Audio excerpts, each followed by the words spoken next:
嗨，欢迎回到九九的沙巴漫游频道。那我们已经从美国搬来马来西亚沙巴快有1年的时间了。那在这1年的时间里面，我们大概省了多少钱呢？还有在沙巴买房产的持有成本大概是多少？跟美国相比，到底差多远？我们1年就从房产上面能够省下的持有成本大概是多少？还有在孩子的教育方面，我们大概花了多少钱？跟美国相比，又省了多少钱？那在这集呢，我都会跟大家分享一下我们真实的成本，还有就是在法律方面，在沙巴持有一个房产，那万一没有缴税或者是没有缴物业费，它的情况会是怎么样的？你的房子会不会被法庭拍卖呢？或者是会不会被物业公司拍卖呢？那还有最后一个问题，就是在沙巴撵房客，它的大概的一个程序是怎么样的？这是我是咨询了律师的。这支视频非常的重要，就是我这1年里面的跟价格有关的、跟生活有关的信息都会跟大家分享。那开始之前，别忘了点赞、关注、开启小铃铛。那为了方便起见呢，我把这支视频所有的价格都是以美金来算。那我上期视频呢，其实去工地看了个房产哈，就是每方尺的价格，我算下来大概是在130美金左右啊，差不多600马币这么上下。那这个房子呢，大概是1700尺，就是上一次我去看的那个。那么在加州的话呢，如果一个很平均的一个房价，大概是75万美金，大概就1500尺左右吧。那算下来的话呢，就是每方尺是500美金，其实贵了大概有3倍左右。有很多小伙伴说，你不需要在加州这么贵的地方住啊，你可以去，比如说佛州、德州，他们的房产都没有那么贵，但其实他们现在房价全部都涨上来了。那我刚好有一个佛州的观众呢，他那边的价格1500尺的房子大概是在36万左右，那算下来的话，每方尺也要240美金。这是最重要的一个就是每月的持有成本，就是你不吃不喝，光是住在这个房子里面，而且不算贷款，那房子是完全付清的状态的话，在加州一个75万的房产，你的持有成本是在1200美金左右，包括了地税、物业跟保险，还有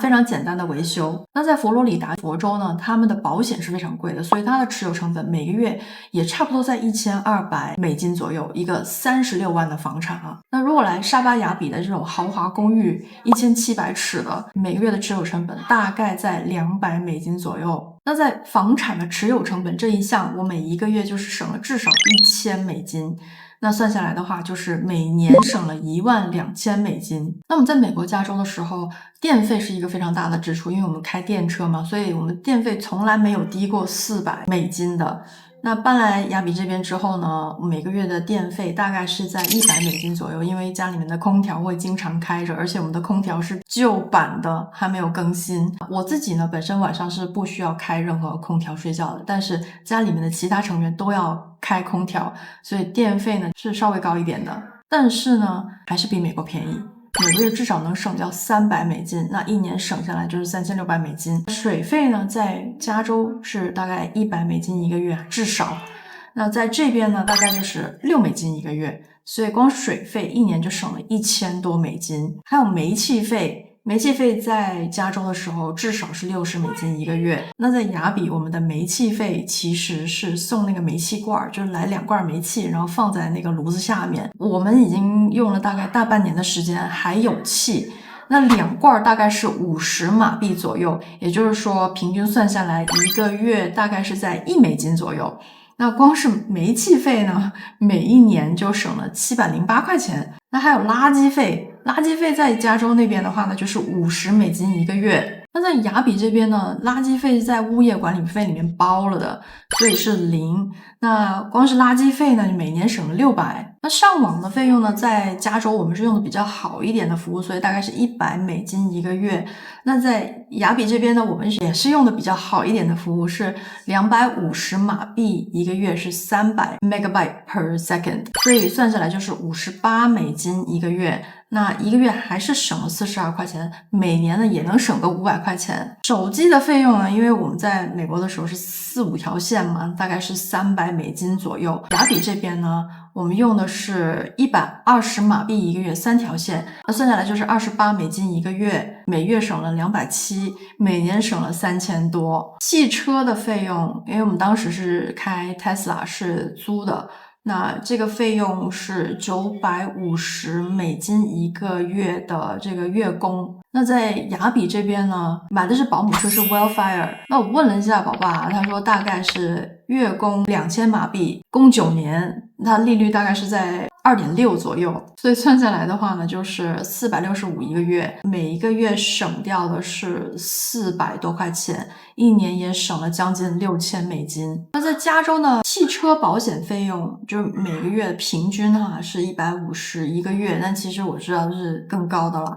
那在雅比这边呢，大概是$93一个月的保险费用。那一年呢也能省个600-700，那汽车维修就更不用说了，就是因为在加州的话，我们住的地方，到我们临走的时候已经是经常在停车场里面能看到玻璃渣子，也就是说有可能你出去超市买个菜，出去餐馆吃个饭，你出来你的车子就可能会被打爆玻璃，维修一次的话 deductible 大概就要$500。那在这边呢，比如说就像我经常会刮花车子这种就去修一次的话，大概是在600马币左右吧，就$100多。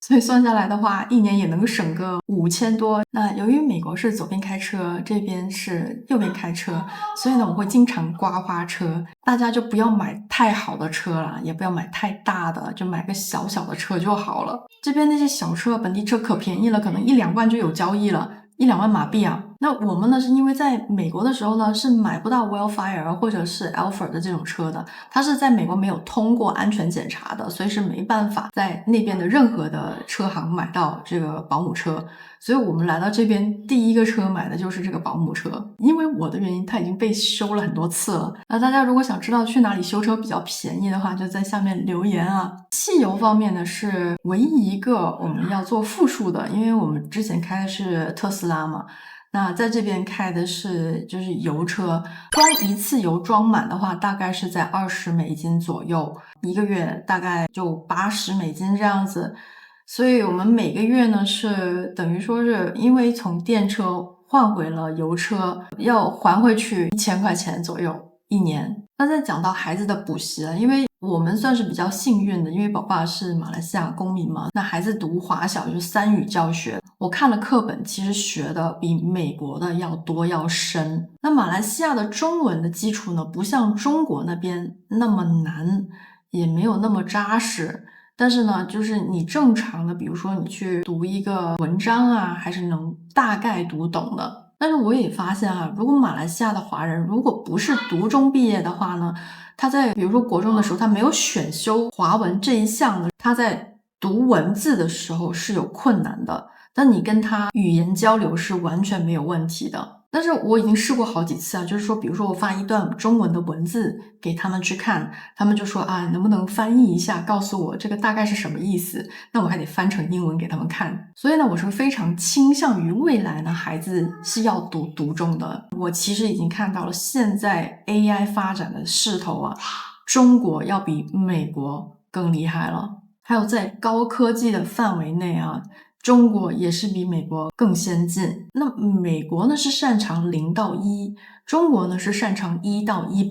那现在0到1已经出来了，正在卷的正在拼的是1到100的过程。那这个时候中国会甩开任何其他国家一整条街，所以补习不能少，尤其是带中文补习的。那以前呢，我们在加州的话呢，就是一个孩子至少是$800，因为他也是大概下午2点钟之后就没有课了嘛，要不然就送去一个补习班，要不然你就在家里面自己带孩子。那我一般都是送去补习班的。那一个人头呢，就大概是800到1000左右吧，就是光是 after school。那在马来西亚这边呢，也是差不多800，就可能600到800之间吧，是马币。所以算下来的话呢，就是150左右。所以光是孩子的补习，一个月一个人就能省出来$650，一年呢就能省出7000多，差不多8000一个娃，那乘以2的话就是15000，就光是孩子补习这一块就能省出大概15000美金左右。而且我们的补习老师还是名师，他带过2-3个孩子是去了清华的。马来西亚考清华是要比国内考清华容易很多的。那我是完全没有想过，没有指望孩子要去任何名校，他们自己决定他们自己未来的去向就好了。就无论我们父母给他做多少的规划，他的路以后还是他自己来选。那像兴趣班的价格呢，就是像钢琴、小提琴这样子的，在美国1个小时的价格大概是在$100左右。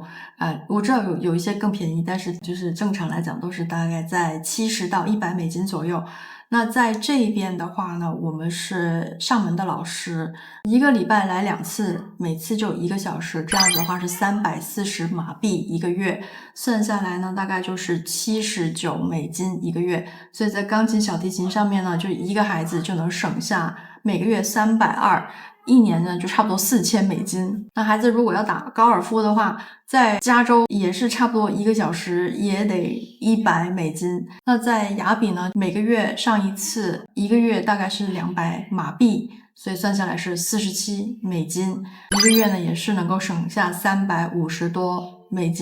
一年也是省4000多。那画画也是一样。那像衣服呢，其实我在马来西亚几乎是没有怎么买衣服的，因为我之前从美国带回来的衣服就已经够我穿的了，而且在这边我的鞋不用换，我就是一双拖鞋。就是要跟大家安利一个牌子叫做 Vans， 前段时间是被打压的那个牌子，但是它的鞋真的超级好穿。我呢是穿着它到处跑，我已经穿了大概有大半年的时间，然后呢穿着它上山下海，它居然还没有开裂。那我买它的时候呢，在苏瑞亚 mall 里面那时还有打折，我是跟另外一个朋友一起买的，就是买一双80，再加一双的话就是加10块钱，所以一共是90块钱买了2双，那算下来就是45马币一双，就等于说$10。我穿了大半年还很坚挺啊，真的是给大家推荐这个牌子。那再来呢就是打车啦，像在美国的话就是 Uber， 那 Uber 的话呢，我从来没有试过低于$25打到过车的，就是你基本上去任何地方的话都蛮贵的，因为你还得给小费呀，还得给税呀，杂七杂八的加起来就很贵。但是这边的话你打 Grab 真的是好便宜啊，就像我如果正常去一个地方的话呢，大概是在8马币左右吧，那就是1块多美金，我不用给小费。当然了，我每次还是会给那么2块钱到4块马币了，那算下来就最多$2到$3吧。那如果我一个月只打1次的话呢，我就省下20几美金，那我打2次的话就是省下40多美金。总之就看打多少次了，至少一年是省了几百美金的。那如果来到雅比不要买车的话，其实打 Grab 是完全可以做到。就有时候我去的地方呢是这个 Grab 它定不了的，但是呢我就上车的时候就跟司机说，你能不能就是到了那个地方的时候我再告诉你怎么走。一般司机都会很 nice， 然后就把我带到那边去。而且这边的我觉得本地司机的英文普及程度非常的高，基本上我没有试过说需要用到身体语言的，就是中文或者是英文就可以解决沟通的问题。那再来就是订餐啦，订餐的话呢，在美国我基本上都是在$100左右，因为给全家人订嘛，至少是120起步了，因为它又有什么小费啊，杂七杂八的各种服务费，就是加起来你会觉得说怎么会那么贵。但是在这边的话呢，那我是用的 Grab 跟 Foodpanda， 用 Foodpanda 比较多。那 Foodpanda 最近不知道是不是在做活动还是怎么样的，就是我一打开它呢，它就有一个列表，就是这些餐厅能打25%的折扣，那我一般都在这个打折的餐厅里面选。所以这一段时间我买的这些餐大概一家人的饭都是在60马币左右啊。那60马币算美金的话就大概是在15到16美金，那我一餐就能省100美金。那比如说我一个月订个5餐的话我就省了500美金，我订个10次的话我就省了1000美金。其实算下来还是一个非常可观的数字，因为我还是蛮经常去订餐的，就直接送到家。包括了就像那些 supermarket， 像超市也可以直接在 Foodpanda 跟 Grab 上面订餐，它会送到你家。但是有时候呢，它就不是说所有东西都那么齐全哦，可能急需要用蛋的时候，我又懒得出去，或者是急需要买点什么孩子要吃的东西的时候，就是饮料啊这些东西我会去订一下，雪糕也会订，但是雪糕呢，由于外面比较热，我有时候很懒得出去拿，那它就化了，那也没有关系，就算化了，我还是可以继续把它冰回去。那它的超市送餐这个服务，其实我觉得还可以再加强，因为我经常买东西，它会说啊，这个东西没有了，就是它的这个 database 和它真正超市里面有的东西呢，它不是说是完全同步的。就是在超市买东西的话，我觉得还是人过去会比较好。那你一个礼拜可能能够过去个2次吧，每次可能算下来100-200马币，那就最多$50了。那再算一下一个人的食物一个月大概是多少啊？在美国的话，我们在加州一个人至少是$600，其实都不止，我觉得有时候到了$900都有可能。那在雅比的话呢，其实蛮好算的，一餐也就15马币吧。那我比较喜欢吃本地的食物，粥粉米饭呢，就10到15马币，然后来杯冰水这样子。那算下来一天3餐的话，一个月一个人也就$270，一个月至少能省$300，一年呢就是省到$4000。那大致算了一下，我们的省啊，一年呢是$10万左右。所以算成马币的话就40多万，只是从加州搬来马来西亚沙巴雅比。其实在美国生活的时候呢，你就会莫名感觉那个压力特别大，就是各种各样的费用压到你完全喘不过气来。你经常会收到一些很 surprise 的惊讶的账单，就比如说过路费，有时候你可能不小心开到了某条 freeway 上面去，他就突然间给你寄了个账单过来，然后让你付费。还有停车费，就比如说我以前经常开车去 downtown LA， 一次的停车费停一天就要$20，但雅比这边的停车场我看了很多都是1块钱马币或者是2.5块马币，就很少看到说是特别过分的那种收费啊。搬过来雅比这边的话，我们光是省出来的钱就够买一套房了，而且是1年1套。虽然省钱省不出春天，但是它能省出雅比的1套房。那再跟大家分享一下，如果在沙巴你不交物业管理费的话，会发生什么情况？因为我们就试过一次，因为我们不是有7套短租房嘛，这是跟房东租过来的。那房东呢，有时候就会忘交物业费。那在这个时候，物业呢就有权去停你的电，停你的水。那我们刚好就很尴尬的，有个房客在入住的时候，突然之间没水没电了。后来我们才知道说，原来这个房东忘记给物业费，于是物业管理公司就把水跟电都给停了。那因为我们是一直有交租金的，只不过这个房东他不是很上心，他就忘了交这个物业费。所以呢，我们就赶紧催这个房东赶紧去把这个物业费交了，然后水跟电又回来了，大概用了1天的时间吧，就把这个问题给解决了。像在美国，如果你不交 HOA 物业管理费，或者是你不交地税的时候，物业管理公司跟政府都有权去法拍你的房子。就比如说你的物业管理费没有交几个月之后，他就可以开始申请这个法律程序，可能拖欠一段时间之后，这个 HOA 就可以把你的房子拿去法拍，就是你虽然买了这个房子，但是这个房子未来就不属于你了。那在美国有很多很多这样子的案例，我之前的在主频道的视频其实都有说过。还有就是美国是有 tax lien 这个东西的，那是什么呢？就是如果你不交每一年的房产税，那一般来讲美国的这个房产税大概都是在1%以上，就每一年是它的value 的1%。那其实很多人呢，如果欠了房产税一段时间之后呢，政府就会把你的房子拿去法拍，也就是说你买的房子也不是你的。但在马来西亚的法律里面，我不知道西马是不是也是这样子啊，但是我知道沙巴，我问过律师，他说物业管理跟政府都无权拍卖你的房子，最多物业管理呢就是停水停电，那政府呢，就是在你下一次卖房子或卖地产的时候，从你的卖价里面扣除欠税的那个部分。那再来到了这个撵房客的问题啊，就是在加州大家都知道是很难去撵一个房客了，你可能要跟他周旋大概几年的时间都有可能，最快的情况呢，最理想的情况大概是半年到1年的时间，你才能把一个房客给撵走。但在沙巴这边呢，我也是有咨询过律师的，就万一一个房客他不付房租的情况下会怎么样？在这边租房子呢，一般都是押2付1，你要押2个月的房租，再加上1个月的租金。那当这个房客不付租金的时候呢，你是不可以撵他走的，因为你还有2个月的房租压在房东这边，所以呢，在这2个月里面，你几乎是做不了什么事情的。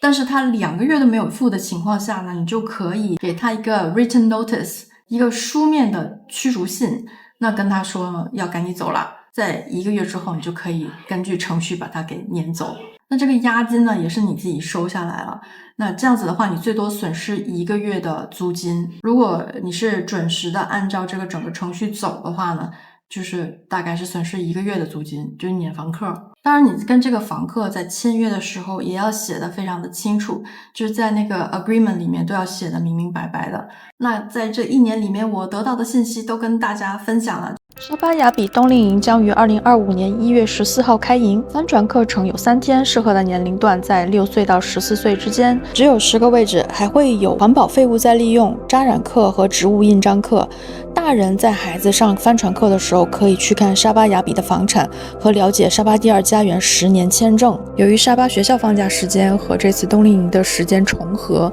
没有办法像我们之前2期夏令营那样深入探校，只会有比较简短的行程，参观独立中学和私立学校，所以主要行程都是以探险为主。我们10天9晚的行程有包括海岛露营，会入住沙巴私人海岛珊瑚岛。那这个海岛我是专门做了一期视频的，有讲解10个需要注意的点。浮潜的地点呢是要坐船过去的一片珊瑚礁。这个岛是乘船15分钟就到，它里面有豪华露营帐篷，只要爬过一座土山，你就能看到一个几乎都没有人去的私人海滩。在这里你可以欣赏最美日落，也就是沙巴雅比全球排名前3的日落。这里能够远离陆地的喧嚣，品尝美食，感受大自然的宁静。晚上还可以看星星，有篝火，之后还可以去码头钓鱼。岛上的活动也非常丰富，所有的器材都是免费租借，滑皮艇、桨板，还有吊床。珊瑚岛离陆地只有15分钟的路程，所以不用担心晕船。那这个岛给我的感觉是比美人鱼岛还要好玩。这次的行程也会包括一个在热带雨林里面的山间旅社，一共有11层，每层都有不同的惊喜。有人说它像一个树屋，我倒是觉得它像是神住的地方，